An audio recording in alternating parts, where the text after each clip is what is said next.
ஓம் சாந்தி. அவ்யக்தவாணி வட்டியில் Agni Siragugal அவ்யக்தவாணி date 5/3/84. So இந்த முறையில் பாபா அமைதி சக்தி அதோட இம்பார்ட்டன்ஸ் பற்றி பாபா பேசுகிறாரு.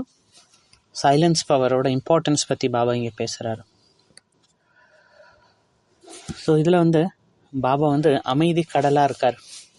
அவர் நம்மளை எப்படி பார்க்குறாரு? அமைதியின் அவதாரமாக பாபா நம்மளை பார்க்குறாரு. ஸோ அதனால் நம்மளுடைய ரோல் என்னது? நம்ம அமைதியின் அவதாரம். அது என்னத்தை ரிமைண்ட் பண்ணுது? அது எதை ஞாபகப்படுத்துது? ஸோ பாபா நம்மளை பார்க்கும்போது எப்படி பார்க்குறாரு? நம்ம எல்லாரும் அமைதியின் அவதாரமாக பாபா நம்மளை பார்க்குறாரு. அவர் நமக்கு சில விஷயத்தை ஞாபகப்படுத்துகிறார். நீங்கள் இங்கே இருக்கிறதுக்கு ஒரு பர்பஸ் இருக்குது. இங்கே எதுக்காக வந்திருக்கீங்க? நீங்கள் அவதாரமாக வந்திருக்கீங்க. எல்லாருக்கும் உலகத்துக்கு அமைதி கொடுக்க அவதாரமாக வந்திருக்கீங்க. பாபா அந்த கான்ட்ராஸ்ட் காமிக்கிறார். இன்னைக்கு உள்ள உலகத்தோட நிலைமை எப்படி இருக்குது, நாம் எப்படி இருக்கோம், இது எல்லாத்தையும் பாபா நம்மள்கிட்ட காமிக்கிறார். ஸோ இந்த முழு முரளியும் இன்னைக்கு இந்த உலகம் எப்படி இருக்குது, பீஸாக போயிருக்கு. எல்லாரும் அமைதிக்காக தேடிட்டுருக்காங்க. எல்லாரும் அமைதி தேடிட்டுருக்காங்க. அது எல்லாத்தையும் பாபா நமக்கு சொல்கிறார். இன்றைக்கி உலகம் எப்படி இருக்குது? எல்லாரும் அமைதிக்கான பிச்சைக்காரனாக இருக்காங்க. அவங்க எல்லாரும் விதவிதமான பொருள் ட்ரை பண்ணுறாங்க அமைதி கிடைக்கிறதுக்காக. ஒரு சொட்டு அமைதிக்காக அவங்க விதவிதமான டெக்னிக்லாம் ட்ரை பண்ணுறாங்க. அவங்க எங்கே தேடுறாங்க அமைதியை? அவங்க தீர்த்த ஸ்தலத்துக்கு போகிறாங்க அமைதிக்காக. வேற எங்கே போகிறாங்க அமைதி அடைகிறதுக்காக? கோயிலுக்கு போகிறாங்க, தீர்த்த ஸ்தலத்துக்கு போகிறாங்க, இயற்கைகிட்ட போகிறாங்க, காட்டுக்கு போகிறாங்க, மலைக்கு போகிறாங்க, பீச்சஸ்க்கு போகிறாங்க. அந்த மாதிரி விதவிதமான டூரிஸ்ட் ஸ்பாட்டுக்கு போகிறாங்க. எதுக்காக? அமைதிக்காக. அது மட்டும் இல்லாமல் பீஸ் கான்ஃபரன்ஸ் அவங்க வைக்கிறாங்க. எல்லா வருஷமும் அவங்க பீஸ் அவார்டு தராங்க. ஆனால்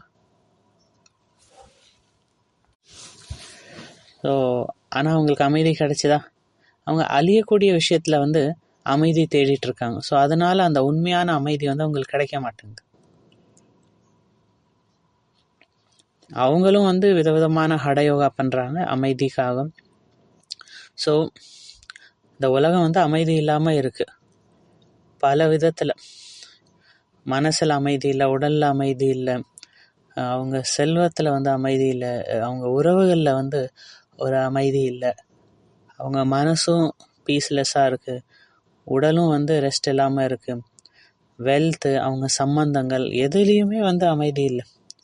ஸோ அதனால் வெளியில் உள்ள சாதனங்கள்லேருந்து அந்த அமைதியை நிரப்பிக்க பார்க்குறாங்க. ஸோ அவங்க வெளியே ஓடுறாங்க. வெளியே எங்கேயாவது அமைதி கிடைக்குமா அப்படின்னு. ஸோ அவங்க வெளியே ஓடும்போது என்ன ஆகுது? இன்னும் தான் அசாந்தி ஆகுறாங்க, ஃப்ரஸ்ட்ரேஷன் ஆகுது. ஏன்னா வெளியே எதுலேயுமே அமைதி கிடைக்காது. ஸோ நீங்கள் அந்த கதை ஆல்ரெடி கேள்விப்பட்டிருப்பீங்க. கோர்ஸ் எடுக்கும்போது நம்ம அந்த கதை சொல்லியிருப்போம். அந்த ராணியோட நெக்லஸ், அந்த கதை நீங்கள் கேள்விப்பட்டிருப்பீங்க. ராணி அவங்க கழுத்துலே நெக்லஸ் இருக்கும். ஆனால் அந்த முழு ராஜ்யத்துலேயும் அவங்க தேடுறாங்க நெக்லஸ் எங்கே இருக்குது அப்படின்னு. ஸோ அதே மாதிரி தான் அமைதி. நமக்குள்ளார அமைதி இருக்குது, ஆனால் நம்ம வெளியே தேடிட்டுருக்கோம். ஸோ இங்கே பாபா சொல்கிறாரு, அமைதி அவங்களுடைய பிறப்புரிமை. அழிவில்லாத அமைதி உங்கள் பிறப்புரிமை. யாராக வேணாலும் இருக்கலாம், எந்த மாதிரி ஆத்மா வேணாலும் இருக்கலாம். ஆனால் அவங்களுக்கு அமைதி அவங்க பிறப்புரிமை. ஸோ அது என்னுடைய உண்மையான நேச்சர். ஆனால் நான் என்னுடைய அமைதி ஸ்வரூபத்தை மறந்துட்டு வெளியே அமைதிக்காக தேடிட்டுருக்கேன். ஸோ இது என்ன ஆச்சு? இதனால் இன்னும் தான் அசாந்தியை கிடச்சிது. இங்கே பாபா என்ன சொல்கிறாரு? அமைதி ஒரு செகண்டில் நீங்கள் அட்டைன் பண்ணலாம். எப்படி நம்ம ஒரு செகண்டில் அமைதி அடைய முடியும்? அந்த அவேர்னஸில் வரும்போது பாபா நமக்கு அந்த நாலேஜ் தராரு. ஸோ அந்த ஞானத்தை அந்த சோல் கான்ஷியஸில் வரும்போது, அந்த ஸ்விட்சை ஆன் பண்ணும்போது, ஆத்மாங்கிற ஸ்விட்சை ஆன் பண்ணும்போது ஒரு செகண்டில் என்ன ஆகிடுது? நம்ம அமைதி சுரூபம் ஆகிடுறோம். அடுத்து பாபா என்ன சொல்கிறாருன்னா, நம்ம இப்போ பாபாவுக்கு உதவியாளராக இருக்கோம். நம்ம தான் அமைதியின் ஸ்தாபனை பண்ணக்கூடியவங்க. நம்ம தான் வந்து நம்மளும் அமைதியை ஸ்தாபனை பண்ண போகிறோம். ஸோ இங்கே பாபா சொல்கிறாரு, எப்படி வந்து நம்ம எல்லாருக்கும் அமைதி கொடுக்கலாம் அப்படின்னு இந்த முரளியில் பாபா சொல்கிறாரு. அதுக்கு முன்னாடி நம்ம என்ன பார்க்கலான்னா, ஸோ அவேர்னஸ் தான், அந்த விழிப்புணர்வில் இருக்கும்போது தான் அமைதி கிடைக்கும்.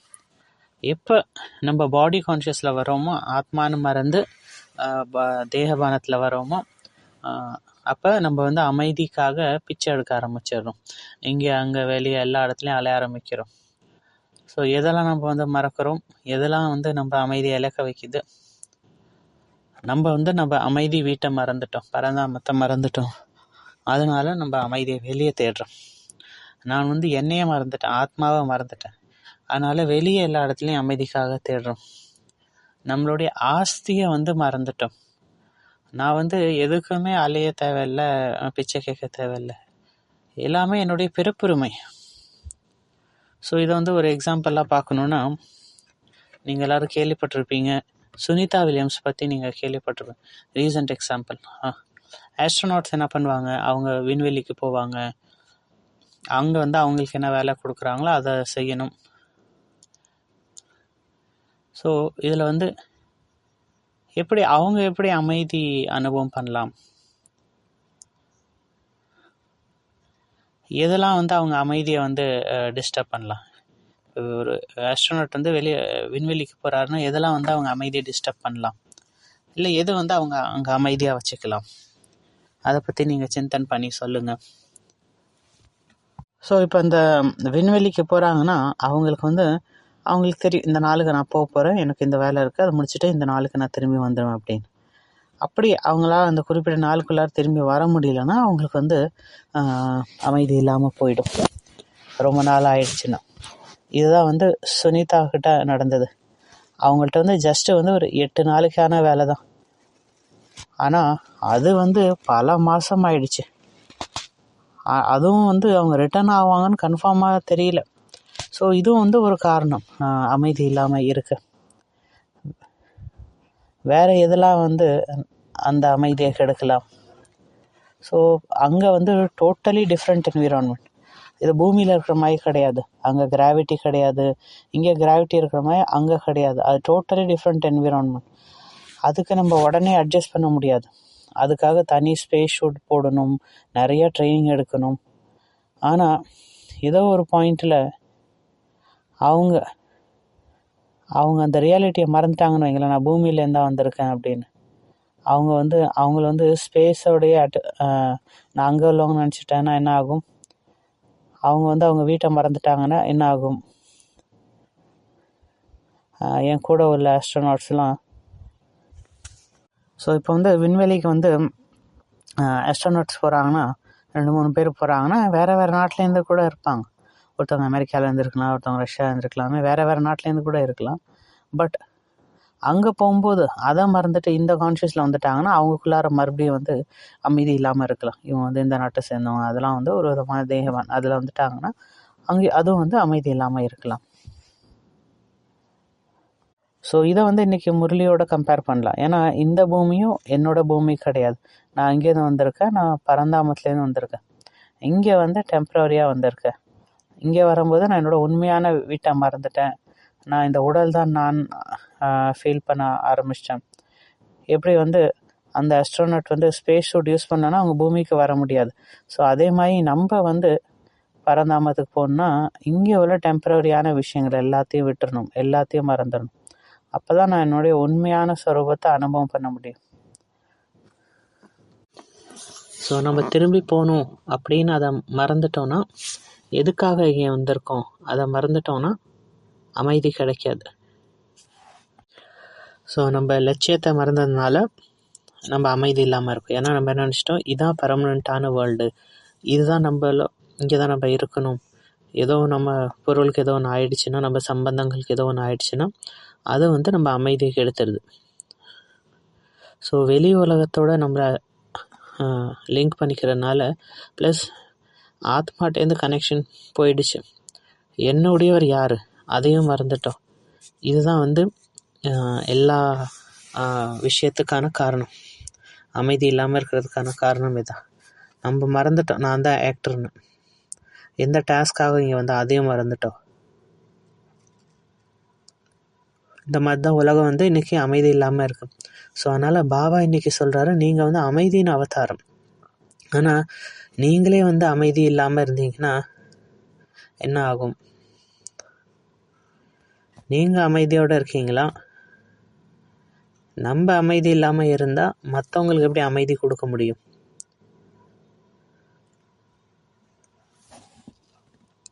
ஸோ எந்த விஷயம் நம்மளை வந்து அமைதி இல்லாமல் ஆக்கிடுது? நம்ம பிராமண வாழ்க்கையில் எந்த விஷயம் நம்மளை அமைதி இல்லாமல் ஆக்கிடுது? Negative thoughts. அடுத்து வந்து கம்பேரிஷன், மற்றவங்களோட கம்பேரிஷன் பண்ணுறது, காம்படிஷன், நிறைய எதிர்பார்ப்புகள். ஸோ மறுபடியும் நம்ம திரும்பி அந்த பழைய உலக சன்ஸ்காருக்கே போயிட்டுருக்கோம். அப்போ அந்த நேரத்தில் நம்ம பிராமின் இல்லை, அப்போ நம்ம வந்து கலியுகத்துக்கு போயிட்டோம், கல் புத்தி ஆகிட்டோம். ஸோ இது எப்படி ஆயிடுச்சு? சூத்திர சன்ஸ்காரத்துக்கு போயிட்டோம். நம்ம வந்து பிராமன் சன்ஸ்காரத்தில் இல்லை, நான் பிராமணங்கிற அந்த ஸ்மிருதியில் இல்லை. நான் பிராமணன்னு புரிஞ்சுக்கும் போது நம்ம ஸ்திதி உயர்ந்ததாக இருக்கணும். நம்ம வந்து நமக்கு உயர்ந்த பர்பஸ் இருக்குது, நம்ம பாபாவோட உதவியாளர், நம்ம இங்கே கொடுக்கறதுக்காக வந்திருக்கோம். நம்ம ஃபரிஷ்தா கான்ஷியஸில் இருக்கணும். நம்ம பிராமின் அந்த அவேர்னஸில் இருந்தால் தான் அமைதி இருக்க முடியும். நம்ம எல்லாருக்கும் தெரியும், நம்ம எல்லாருக்கும் ஒரு உயர்ந்த பாட்டு இருக்குது. நம்ம எல்லாரும் விலை மதிக்க முடியாத டைமண்ட் பாபாவுக்கு. அப்போ ஏன் வந்து நம்ம வந்து மற்றவங்களோட கம்பேர் பண்ணணும், மற்றவங்களோட காம்படிஷன் பண்ணணும்? இது வந்து ஒரு ரேஸ் கிடையாது, மற்றவங்களோட போட்டி போடுறது. இதெல்லாம் மறக்கும்போது தான் என்ன ஆகுது? நம்ம பழைய உலகத்தோட சன்ஸ்காரத்தில் வந்துடுறோம். அதுக்கப்புறம் அமைதி இல்லாமல் போயிடுது. ஸோ அதனால் பாபா என்ன சொல்கிறேன்னா, உங்கள் ஸ்திதி எப்படி இருக்கணும்னா, நீங்கள் வந்து கனவுல கூட அமைதி இல்லாமல் இருக்கக்கூடாது. அப்போ நான் பிராமின் ஸ்திதியில் இல்லைன்னா அப்போ நம்ம என்ன ஃபீல் பண்ணுறோம்? மற்ற பிராமணர்லாம் எனக்கு வந்து ஒரு தடங்கல் மாதிரி. இது வந்து பாசிபிள் கிடையாது. இப்போ நான் வந்து அவேராக இருக்கேன், நான் வந்து பிராமண ஆத்மா, இந்த முழு பிராமன் பரிவாரும் எவ்வளோ உயர்ந்த பரிவார், ஒவ்வொரு ஆத்மாக்களும் விலை மதிக்க முடியாத டைமண்ட். இவங்க எல்லாரும் எதுக்காக இங்கே இருக்காங்க? உலக டிரான்ஸ்ஃபார்மேஷனுக்காக, உலக நன்மைக்காக. ஆனால் மற்ற பிராமண ஆத்மாக்களுக்காக நம்ம வேறு ஏதாவது விஷயம் இருக்குன்னா, திருஷ்டி இருக்குன்னா, அப்போ நம்ம மாயாவோட இன்ஃப்ளூயன்ஸில் இருக்கோம். ராவணன் நம்மளை எடுத்துக்கிட்டாங்க அப்படின்னு அர்த்தம். இப்போ இது வந்து நம்மளை கீழே கொண்டு போகும். இது வந்து நம்மளை கீழே கொண்டு போகும், நம்ம ஸ்திதியை கீழே கொண்டு போயிடும். ஏன்னா அதில் வந்து பொய் இருக்குது. பிராமின்ஸ் இங்கே நம்ம எதுக்கு இருக்கோம்? உலக நன்மைக்காக இருக்கோம். அப்போ நமக்குள்ளார அந்த feeling of unity and oneness இருக்கணும்.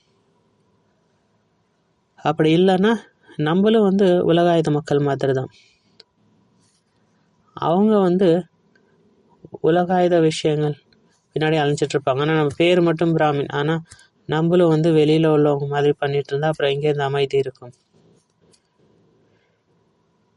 அதுக்கப்புறம் நம்மள்ட்ட எந்த ஒரு சாந்தி சுகம் இருக்காது. அப்போ நீங்கள் வந்து யோசிச்சு பாருங்கள், என்னுடைய ஸ்திதி எப்படி இருக்குது, ஸ்மிருதி எப்படி இருக்குது, அதை கரெக்ட் பண்ணிக்கோங்க. அடுத்து பாபா சொல்கிறாரு, உலகத்தில் சயின்ஸ் வந்து பார்த்திங்கன்னா டேவை நைட்டாக மாற்றிடுது, இரவை வந்து பகலாக மாற்றிடுது. ஆனால் அவங்களால அந்த அமைதியை அனுபவம் பண்ண முடியாது. ஆனால் நீங்கள் அமைதியின் அவதாரம், நீங்கள் வந்து அவங்களுக்கு அமைதியை அனுபவம் பண்ண வைக்க முடியும். அதுக்கு நீங்கள் உங்கள் சுயதர்மத்தில் இருக்கணும். அப்போ தான் மற்றவங்க வந்து அதை எக்ஸ்பீரியன்ஸ் பண்ண முடியும்.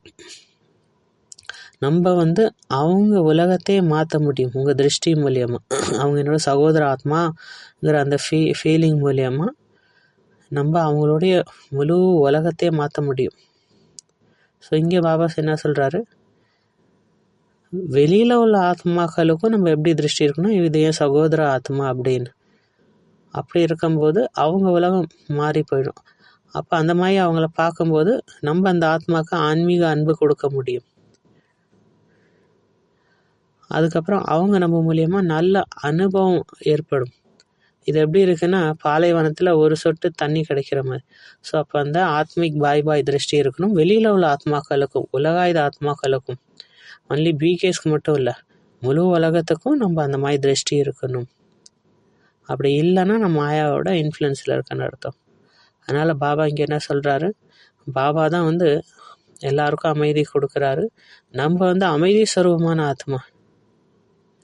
அப்போ நம்ம பார்க்கணும், நான் பாபாவோட அந்த அலைன்மெண்ட்டில் இருக்கேனா, அமைதி ஸ்வரூபமாக இருக்கேனா. ஸோ பாபா என்ன சொல்கிறாரோ அதை நம்ம ரிஃப்ளெக்ட் பண்ணணும்.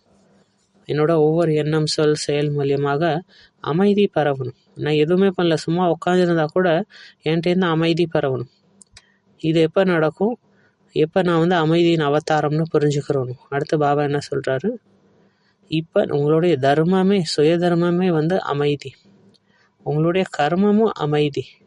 நீங்கள் எந்த ஒரு கர்மம் செஞ்சாலும் அதுவும் வந்து அமைதியாக இருக்கணும், உலகத்துக்கு அமைதி கொடுக்கணும். அடுத்து பாபா இங்கே இன்னொரு டைட்டில் தராரு, நம்ம வந்து மாஸ்டர் ஞான சூரியன். நீங்கள் மாஸ்டர் ஞான சூரியன், உங்கள்கிட்ட இருந்து முழு உலகத்துக்கும் அமைதியின் கிரணங்கள் போகணும். ஸோ பாபா எவ்வளோ உயர்ந்த சௌமான் தராரு, செல்ஃப் ரெஸ்பெக்ட் தராரு. எதுக்கு? டெய்லி வந்து அவர் நம்மளை ஞாபகப்படுத்துகிறாரு உங்களுடைய கடமை என்ன அப்படின்னு. ஃபஸ்ட்டு என்னது, நீங்கள் வந்து அமைதியின் அவதாரம். அடுத்து பாபா என்ன சொல்கிறாரு, நீங்கள் மாஸ்டர் ஞான சூரியன். ஸோ நீங்கள் தான் முழு உலகத்துக்கும் அமைதி கொடுக்கணும். ஸோ அதனால் இன்றைக்கி வந்து இந்த மாதிரி ஏஞ்சலிக் ஸ்வரூபம் ப்ராக்டிஸ் பண்ணும். நீங்கள் இன்றைக்கி எப்போல்லாம் டைம் கிடைக்குதோ இந்த சிறகுகள், இந்த ஃபரிஷ்தா ஸ்தித்தியில் நான் அமைதியின் ஃபரிஷ்தான்னு அந்த சகாஷ் கொடுங்க. அமைதி இல்லாத ஆத்மாக்களுக்கு அமைதி கொடுங்க. இந்த முழு உலகமே அமைதிக்காக பிச்சை கேட்டுட்ருக்கு. ஸோ அதனால் இன்றைக்கி நம்ம எதில் ஃபோக்கஸ் பண்ணலான்னா அமைதி கொடுக்கறதுக்காக ஃபோக்கஸ் பண்ணலாம். இதை நம்ம ப்ராக்டிஸ் பண்ணணும். அடுத்து பாபா என்ன சொல்கிறாரு, ஏன் உலகம் வந்து அமைதி இல்லாமல் இருக்குது, ஏன்னா அவங்கள்ட்ட ஒரு இன்செக்யூரிட்டி இருக்குது. அதாவது இந்த உடல் சம்மந்தமான விஷயத்தில் அட்டாச் ஆகிறதுனால என்ன ஆகுது, அமைதி இல்லாமல் இருக்குது. ரிலேஷன்ஷிப்பாக இருக்கட்டும், அதில் வந்து அவங்களுக்கு ஒரு பயம் இருக்குது, என்ன ஆகும்னு தெரியல அப்படின்னு. அவங்க உடம்புக்கு என்ன ஆகும், அவங்க சம்பந்தங்களுக்கு என்ன ஆகும், அவங்க சொத்து பத்துக்கு என்ன ஆகும், எவ்வளோக்கு எவ்வளோ அவங்க ஃபிசிக்கல் திங்ஸ் அக்யூமுலேட் பண்ணுறாங்களோ அவ்வளோக்கு வந்து பயம் இருக்குது. ஸோ அதனால் அந்த அமைதி அனுபவம் பண்ணோன்னா, எதெல்லாம் வந்து என்னோடதுன்னு நினைக்கிறனோ, எதெல்லாம் பந்தனை பிடிச்சி வச்சுருக்கணும், அது எல்லாத்துலேருந்தும் என்னை டிட்டாச் பண்ணிக்கணும். ஏன்னா அதெல்லாம் தான் வந்து நம்ம சுயதர்மத்துலேருந்து தூரம் கொண்டு போயிடுச்சு. ஸோ அதனால் இங்கே பாபா சொல்கிறாரு, நம்ம வந்து ஒருத்தவங்க மற்றவங்கள்ட்ட வந்து உயர்ந்த திருஷ்டி விருத்தி இருக்கணும். அவங்க எல்லாரும் என்னுடைய சகோதர ஆத்மாக்கள், அவங்களும் பாபா குழந்தையாகட்டும், அவங்களுக்கும் பாபாவுடைய ஆஸ்தி கிடைக்கட்டும் அப்படிங்கிற அந்த தூய்மையான விஷயம் இருக்கணும். ஸோ அதனால் நீங்கள் இந்த மாதிரி பவர்ஃபுல்லான சங்கல்பம் பண்ணிங்கன்னா அது கண்டிப்பாக பலன் கொடுக்கும். பட் ஆனால் அதுக்கு என்ன பண்ணும், கான்ஸ்டன்ட் அவேர்னஸ் இருக்கணும். டெய்லி அதுக்கு பாலனை பண்ணணும். என்ன அவேர்னஸ் கொடுக்கணும், டெய்லி நானே வந்து அமைதியின் ஸ்வரூபம், அமைதியின் அவதாரம், நான் மாஸ்டர் ஞான கடல், ஞான சூரியன், நான் வந்து முழு உலகத்துக்கும் அமைதி கொடுக்கக்கூடிய ஒரு ஆத்மா. இப்போ இந்த அவேர்னஸில் இருக்கும்போது அப்போ நம்ம எண்ணம், சொல், செயல் எல்லாமே வந்து பாபாவுக்கு சமமாக இருக்கும். உங்களுடைய இந்த ஸ்மிருதி தான் வந்து பலன் கொடுக்கும். எல்லாருக்கும் அமைதி கிடைக்கட்டும், எல்லாருக்கும் ஆஸ்தி கிடைக்கட்டும் அப்படிங்கிற அந்த சுப சங்கல்பம் எல்லாருக்காகவும் வைங்க.